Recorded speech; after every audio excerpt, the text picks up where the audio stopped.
You walk into a room, and your body changes first. Your throat tightens. Your smile switches on. Your words get careful. Your personality gets edited. That's not social skill. That's a survival strategy. That's the social mask.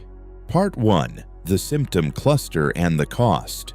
You think you're being social, but you're not connecting. You're adapting in real time to stay included. Here is what that actually looks like. The hierarchy shift. You're relaxed on a call. You're joking. Then the director logs in, and your spine locks. Your words turn sterile, not because you respect authority, because your body just detected rank, and it is calculating the cost of being wrong in front of power.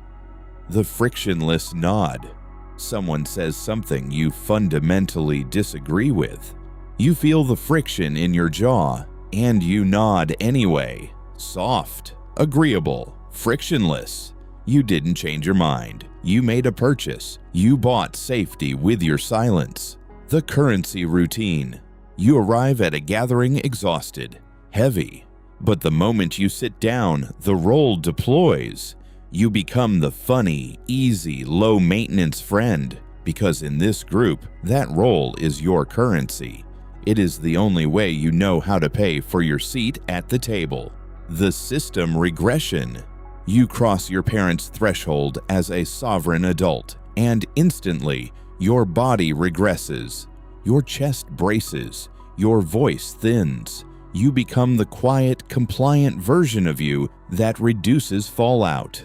Not because you're weak, because your body remembers exactly what belonging used to cost in this house. If those scenes felt familiar, understand this. You don't just act, you perform. Not for attention, for connection. Part 2. The self-test and the somatic truth. Before we measure it, notice your jaw right now. Is it clamped? That's the mask. Quietly checking if the truth in this video is safe to hear. Ask yourself these 5 questions. Do you feel a physical gear shift the moment you enter a room?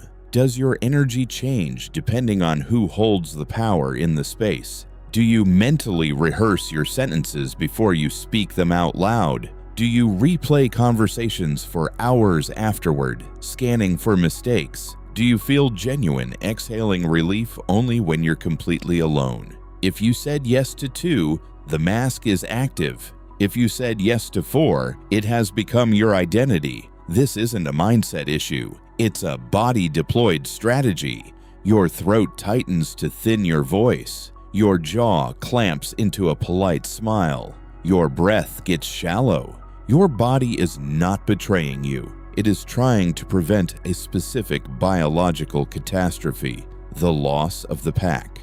Part 3. The mechanism. Here is the mechanism. Belonging isn't a preference. It is a primary psychological drive. Your brain cannot tell the difference between a broken bone and a broken bond. Your nervous system registers social disconnection as a literal threat to your life. And research is brutally clear about what real belonging actually requires. It takes 2 conditions: frequent positive contact and a stable expectation that someone actually cares what happens to you. So when you walk into a room, your nervous system doesn't ask, "Can I express myself?" It asks, "Will I be kept?" And this leads to the great tragedy of the social mask, confusing belonging with validation. Belonging is stable contact, reliability, and mutual care. Validation is approval, applause, and desirability. Validation is counterfeit belonging. It feels like connection for exactly 10 minutes, and then the hunger returns, and you disappear entirely inside the performance. This is the architecture of the front stage and the backstage. The front stage is the version of you that you think the room can stomach. The backstage is where you finally exhale. The social mask becomes a malfunction when the front stage becomes permanent.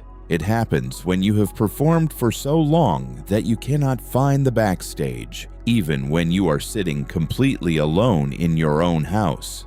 The need to belong reshapes identity. You didn't become you. You became what kept you included. Part 4. The Protocol. You cannot think your way out of a physiological mask. You have to change the body's signal from danger back to contact. This is the mask-off entry protocol. Run it every time you cross a threshold for 7 days. Step 0. State check. If you feel numb, heavy, or blank, then warm up. Press your palms together. Feel the heat.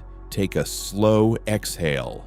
If you feel jittery, scanning, or rushed, downshift. Exhale twice as long as you inhale. Deliberately drop your shoulders. The 90-second override. 3 anchors to 1 truth to 1 risk. 3 anchors, body. Unclench your jaw.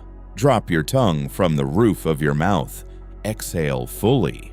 Sight. Pick one inanimate object. Trace its physical edges. Stop scanning human faces. Feet. Feel the soles of your shoes on the floor. Silently tell yourself, I'm here. 1 truth. Choose 1 baseline. No injury is happening right now. This is an old belonging threat. I don't need to earn my safety. 1 risk. Pick 1 micro-behavior that breaks the mask. Pause 1 full beat before answering. Speak 1 sentence slower than normal. Don't laugh if it isn't actually funny. State 1 real preference. Actually, I'd rather do X. You are not performing authenticity. You are restoring contact. Part 5. Failure modes and differential. Watch for the failure modes. Do not turn authenticity into just another performance where you try to prove to the room how real you are. Do not use oversharing as a cheap shortcut to intimacy. And stop confusing clout with belonging. Now the differential, because not everything is a mask. Social skill is selective presentation. You consciously choose what to reveal and when. The social mask is chronic self-erasure to prevent exclusion. If the mask spikes mainly at work, it's tied to evaluation systems. If it spikes mainly with family, it's the old system overriding the adult self. And if you're in an actually unsafe environment, facing bullying, coercion, or humiliation, do not drop the mask. Change the environment. You can stop performing, not through courage. By teaching your body that connection does not require self-erasure. The mask is not who you are. It is just what you learn to do to stay included.